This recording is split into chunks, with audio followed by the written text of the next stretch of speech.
Welcome to this deep dive. We're taking the sources you've shared and pulling out the most important nuggets of knowledge, basically giving you the shortcut to being well-informed. Exactly. We'll act as your guides, helping you navigate all this information so you can quickly grasp what's, truly significant. Today, we're plunging into a fundamental cornerstone of European financial regulation, the Markets in Financial Instruments Directive, Yes.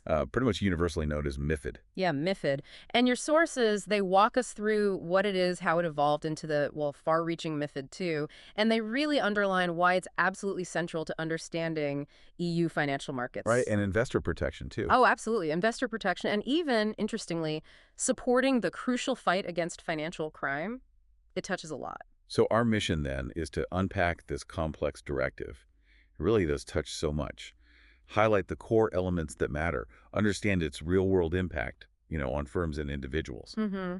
and see exactly what it means for navigating financial services within the European Economic Area, the EEA.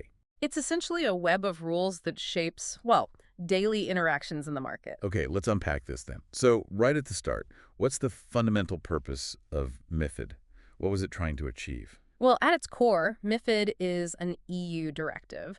It's designed to regulate investment services and financial markets right across the EEA. Its primary aims were sort of threefold, really. Okay. Standardize the rules for trading financial instruments, significantly increase competition across EU financial markets, and crucially, enhance investor protection. So creating a kind of level playing field, boosting competition between firms, and making sure investors, especially maybe individuals, are better safeguarded. Precisely. And your sources point out it covers key areas like ensuring transparency in markets, Transparency, right? requiring firms to achieve what's called best execution when trading for clients, and setting the rules for how investment firms actually get authorized to operate in the first place. Okay. And MiFID 2, that's the sort of big update we hear about now. Exactly. That's the major overhaul and expansion that built upon that original framework. Much bigger scope. Got it. Let's trace that evolution then.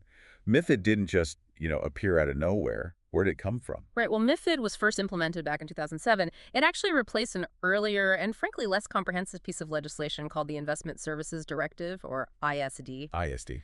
And the driving force behind MiFID was, pretty ambitious: to establish a genuinely single regulatory framework for investment services. The idea was it could operate seamlessly across all the member states of the EEA. So breaking down those old national barriers, creating a truly integrated market, that makes sense.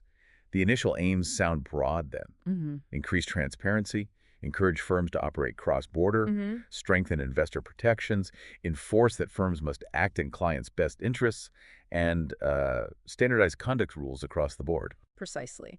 But, financial markets are dynamic, they change. And the global financial crisis that hit shortly after MiFID's introduction, it exposed some significant vulnerabilities, gaps, really.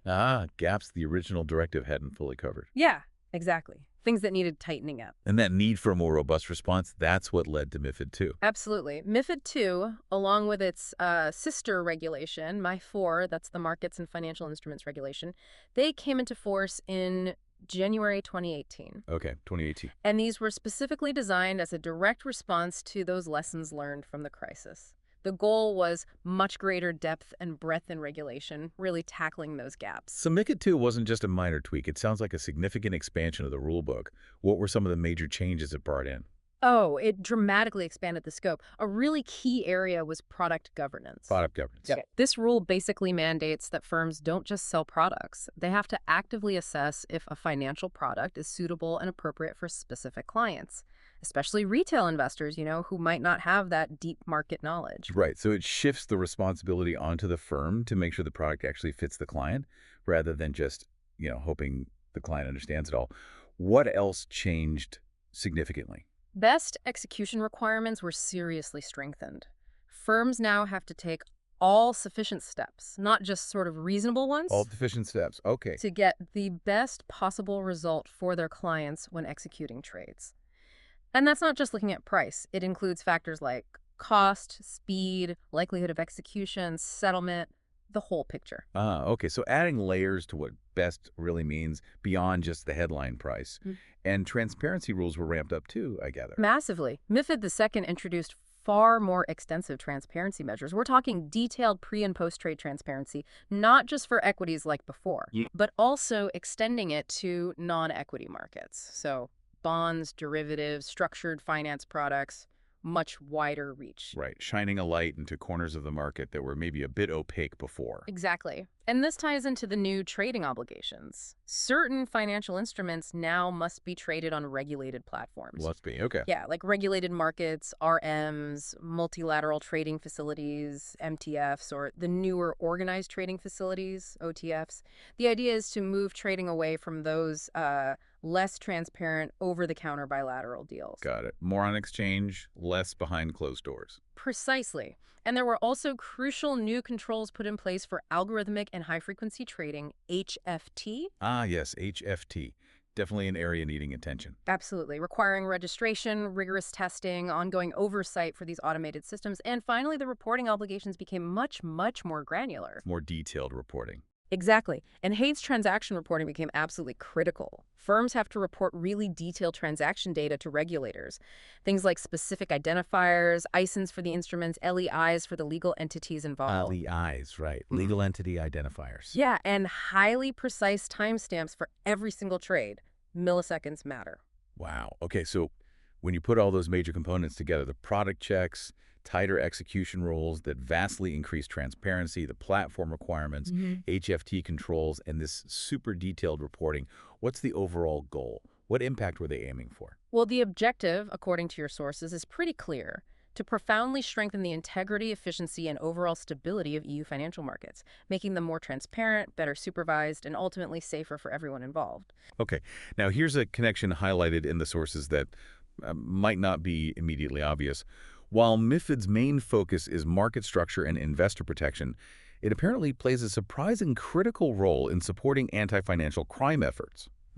How does a trading directive help fight illicit finance? That seems interesting. It is interesting, yeah. It's really about the infrastructure and the data that MiFID mandates. When you combine MiFID, especially with MiFID and the Market Abuse Regulation, MAR, MAR, right. it creates conditions that significantly hinder financial crime, and it provides tools for detection. It's about the ecosystem it builds. Okay, tell me more about those specific mechanisms then. How does it work in practice?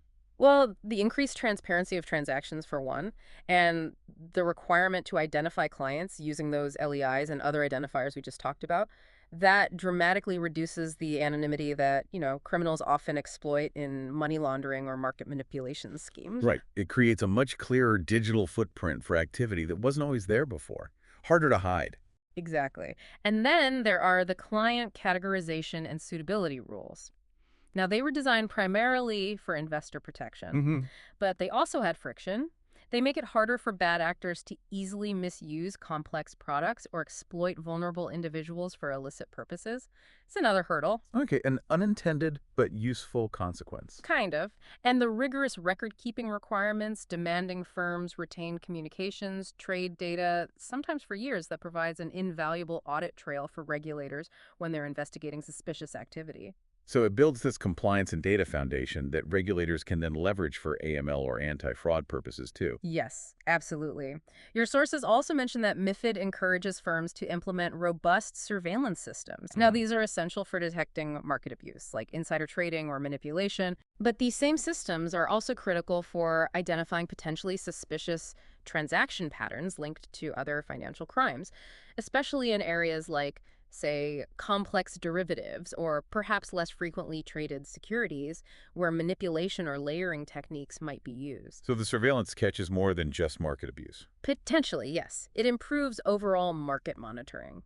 Speaking of protection, your sources really highlight investor protection as a major objective, especially for retail investors. Yeah. The everyday people who might be less sophisticated or have fewer resources.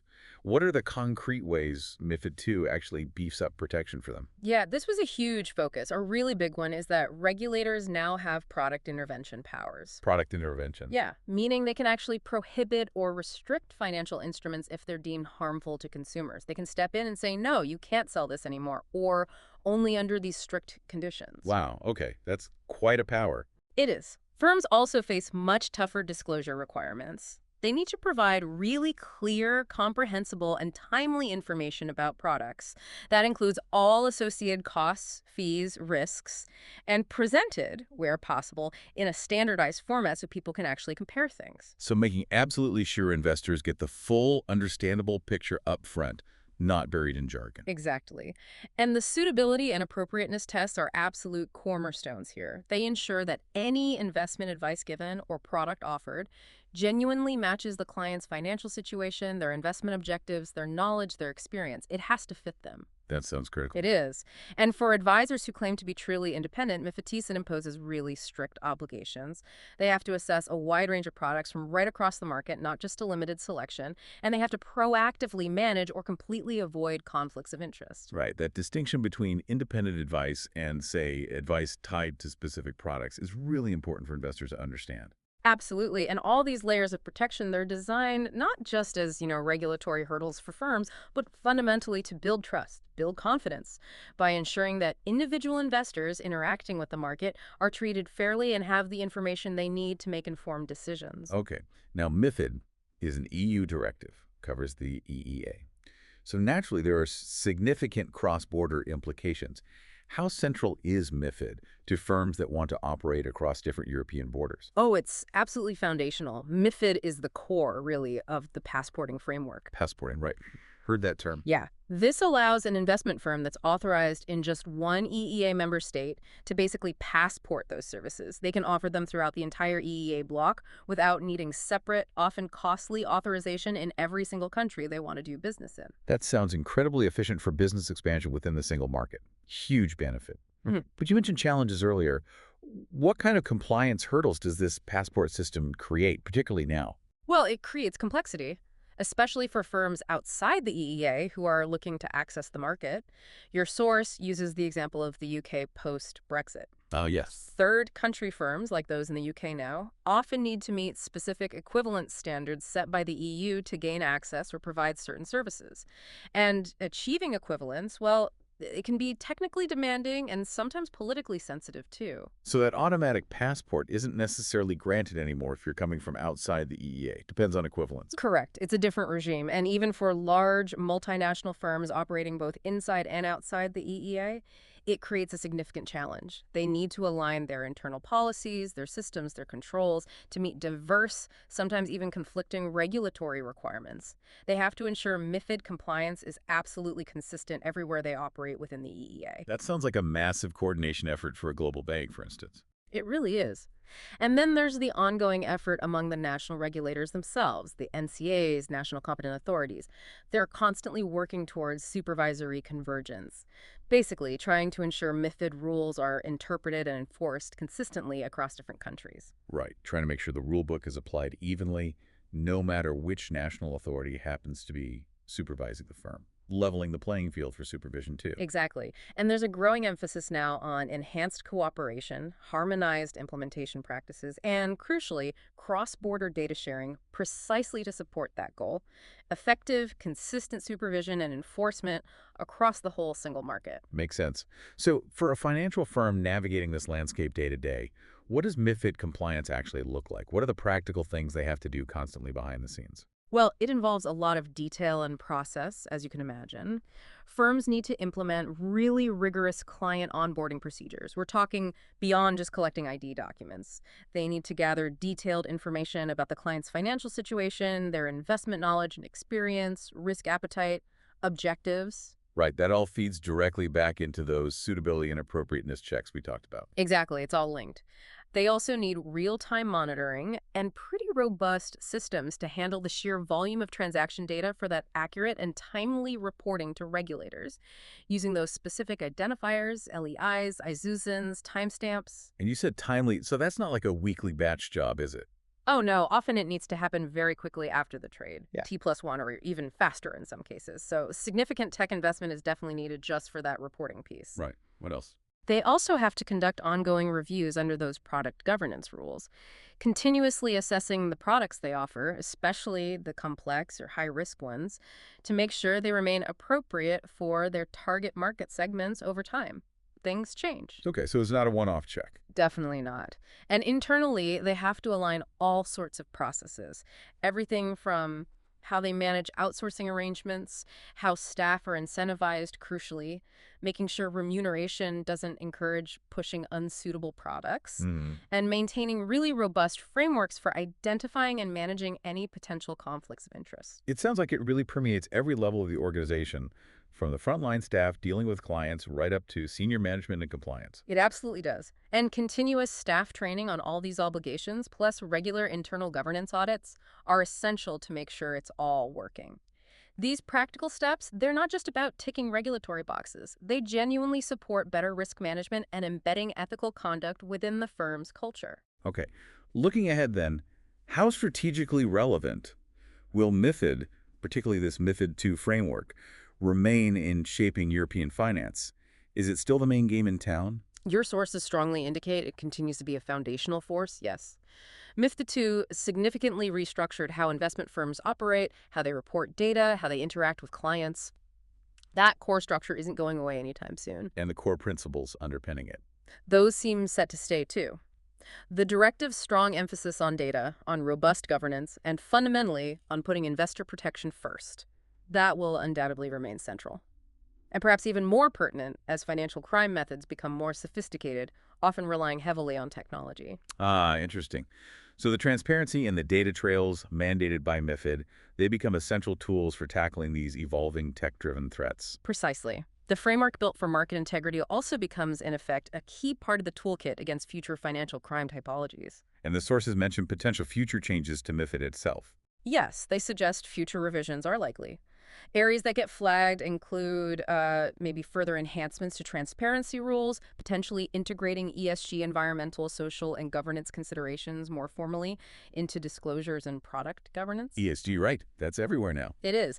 And also adapting provisions specifically for the rapidly evolving world of digital finance, crypto assets, things like that. Okay, so here's where it gets really interesting, as you say. MiFID's role isn't static. It's clearly an ongoing process of adaptation, constantly responding to market evolution, technological change, and new priorities like ESG. Exactly. So bringing it all together then, what's the main takeaway from this deep dive into MiFID? What should people really grasp? Well, I think we've seen that MiFID, and particularly that extensive MiFID II update, is far, far more than just a rule book for trading desks. It's much bigger than that. It really is. It's a foundational regulatory architecture. It's aimed squarely at creating a single, transparent, and stable EU financial market. And it places significant, sometimes quite demanding, obligations on firms to prioritize investor protection. Yeah, ensuring clarity, suitability, fair treatment, especially, as we've said, for those retail investors. And perhaps less intuitively for some, it provides really critical support in the fight against financial crime. That's through embedding requirements for data collection, transaction transparency, robust governance, and those surveillance capabilities. Right, and for the firms themselves, it clearly presents complex and ongoing compliance challenges. That's undeniable, particularly if they're operating across borders or needing to navigate those third country equivalence requirements to access the EEA market. Definitely. So understanding MiFID, even at this level, gives you that crucial shortcut.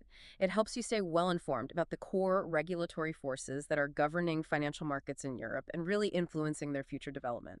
Absolutely. Which leads to a final thought, maybe. Yeah. Given the source points to likely future revisions covering things like ESG and digital finance, and acknowledges the growing technological complexity of financial crime, how will the framework MiFID is already built, centered on data, transparency, governance, how will that specifically need to evolve? How can it adapt to effectively address these really significant emerging challenges in the years ahead? That's the key question, isn't it? How does this already complex structure stay fit for purpose in an even faster changing world? Something definitely worth considering as you encounter more information in all these areas.